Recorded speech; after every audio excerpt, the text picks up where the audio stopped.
Hello, I'm Erdem Bıyık from Stanford. My research is about efficiently modeling human preferences to develop robots that can interact better, for example, learn from or teach humans.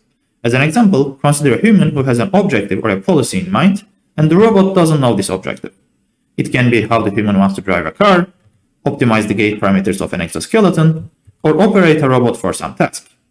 I leverage different forms of information humans may provide, such as demonstrations, comparisons, or more expressive forms of comparative feedback like rankings and scale feedback.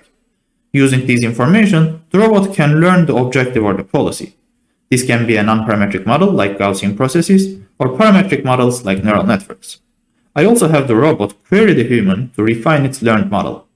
At the end, I use these learned models to achieve decentralized cooperation between the agents. Moving forward, I'm now flipping the equation and developing agents that actively teach their partners. Looking forward to discussing this more with you at HRI Pioneers.